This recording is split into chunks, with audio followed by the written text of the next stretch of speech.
Hello everyone, welcome to Bible Mysteries Unveiled. Today we're diving into some of the most bizarre and shocking stories from the Bible. These stories might leave you stunned, but they all have powerful lessons that we can apply to our lives today. Ready for a journey through some incredible tales? Let's get started. The story of Jonah is one of the most well-known in the Bible, and for good reason. It's a story of adventure, disobedience, and ultimately, redemption. Imagine being called by God, given a mission of the utmost importance. That's what happened to Jonah. He was tasked with traveling to the great city of Nineveh, a city known for its wickedness, and delivering a message of repentance. But Jonah, well, he had other plans. Instead of following God's command, Jonah decided to flee, to run as far away from Nineveh as possible. He boarded a ship headed in the opposite direction, hoping to escape God's call. But as we know, you can't outrun fate, and you certainly can't outrun the will of God. A fierce storm arose, a raging tempest that threatened to break the ship apart. The sailors, seasoned men of the sea, were terrified. They drew lots, believing someone on board had angered the gods, and the lot fell upon Jonah. He confessed his disobedience, his attempt to flee from God's plan. The sailors, desperate to save their lives, reluctantly threw Jonah overboard, offering him as a sacrifice to the raging sea. Now imagine the terror of being tossed into the churning waves, the salt water stinging your eyes, the vastness of the ocean closing in around you. But instead of drowning, I found myself swallowed whole by a giant fish. For 3 days and 3 nights, I was trapped in the belly of the beast. It was a time of profound reflection, a forced retreat into the darkness of my own disobedience. In the confines of that watery prison, I finally understood the futility of running from God. I prayed, repented of my actions, and surrendered to God's will, and God, in his infinite mercy, commanded the fish to vomit me out onto dry land. Given a second chance, Jonah traveled to Nineveh, his heart heavy with the weight of his previous defiance. He delivered God's message, a message of warning and a call to repentance. To Jonah's surprise, the people of Nineveh listened. They turned from their wicked ways, and the city was spared from destruction. This act of obedience, of a whole city turning back to God, is a testament to the power of second chances. Jonah's story isn't just about a man and a fish. It's a story about each and every one of us. We all face moments when we're called to do something difficult, something that challenges our comfort zones, and sometimes, like Jonah, we try to run. But the lesson here is that we can't outrun our purpose, our true calling. There's no escaping the plans God has for us, no matter how hard we try. And more importantly, no matter how far we stray, no matter how many mistakes we make, there's always a path back to redemption. There's always a second chance to embrace God's will, to step into the fullness of who we're meant to be. Jonah's story reminds us that even in our darkest moments, even when we feel lost and alone, God's grace is always there, waiting for us to turn back, to choose faith over fear, and to answer the call. Our next story takes us on a journey with Balaam, a prophet hired by the king of Moab to curse the Israelites. This king, Balak, feared the Israelites and their growing power. He believed a curse from a powerful prophet like Balaam would weaken them, make them vulnerable to defeat. So Balaam set off on his journey, his donkey carrying him towards Moab. But unbeknownst to Balaam, God had other plans. As Balaam rode along, an angel of the Lord stood in the path, his sword drawn. Now you might think a prophet of God would be the first to see an angel. But Balaam, blinded by his ambition, his desire for wealth and recognition, was completely oblivious. His donkey, however, could see the angel clear as day. 3 times the donkey tried to avoid the angel, each time incurring Balaam's wrath. He beat the donkey, frustrated by its strange behavior, unable to understand why it kept veering off the path. Finally, the donkey, unable to speak in any other way, spoke to me, questioning my treatment and pointing out the danger ahead.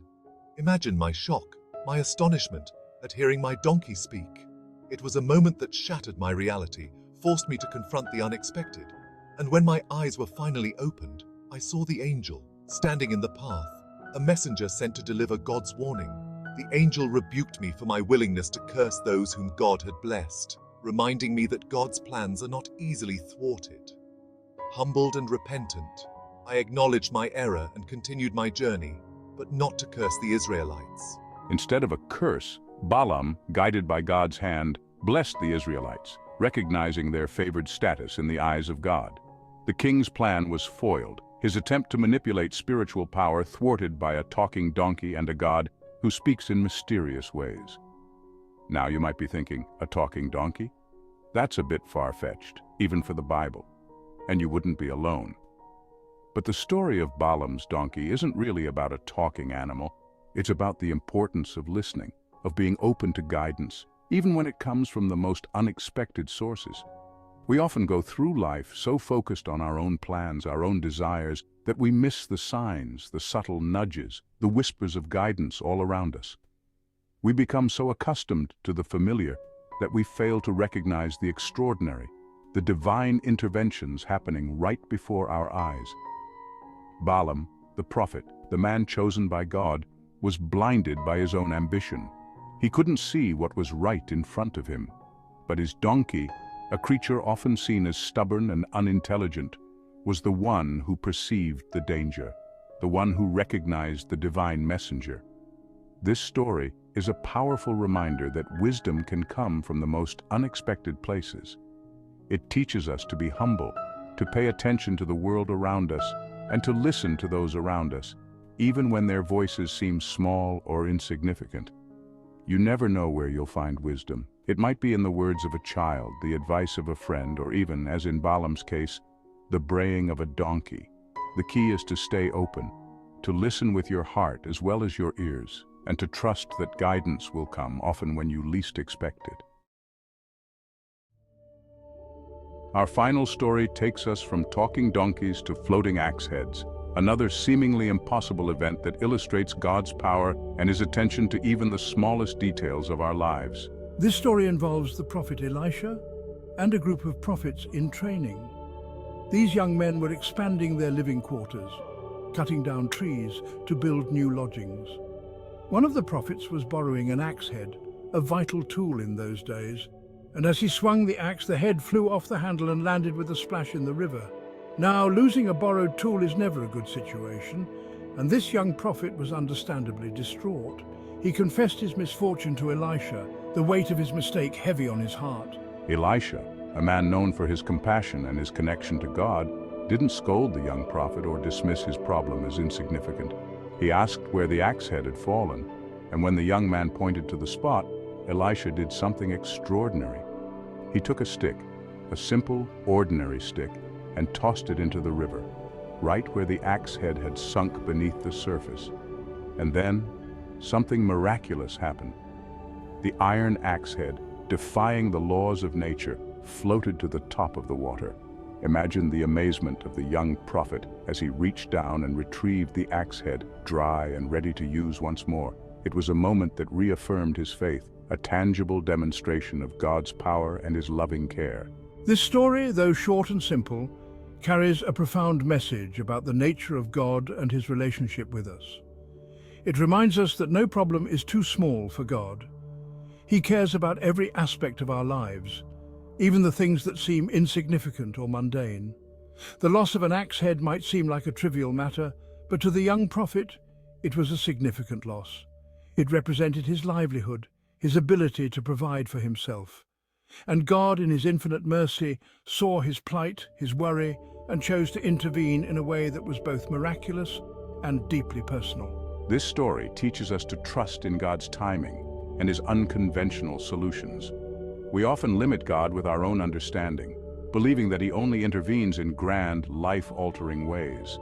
But the truth is, God is present in every detail, every moment of our lives. He sees our struggles, our worries, even the things we consider too small to bother him with, and he cares. He cares enough to send a fish to swallow a runaway prophet, to make a donkey speak, and to make an iron axe head float. So the next time you're facing a problem, no matter how big or small, remember the story of the floating axe head. Remember that God cares about every detail of your life, and that he has the power to intervene in ways you can't even imagine. Trust in his timing, trust in his unconventional solutions, and most importantly, trust that he is always with you, guiding your steps and working all things together for your good. Wow, what an incredible journey through some of the most bizarre and awe-inspiring stories of the Bible. Each of these tales, while shocking, carries deep lessons that we can apply to our lives today. Remember, these stories teach us about faith, hope, and the power of believing in something greater. Thanks for joining us on Bible Mysteries Unveiled. See you next time for more amazing stories and lessons from the Bible. Stay blessed.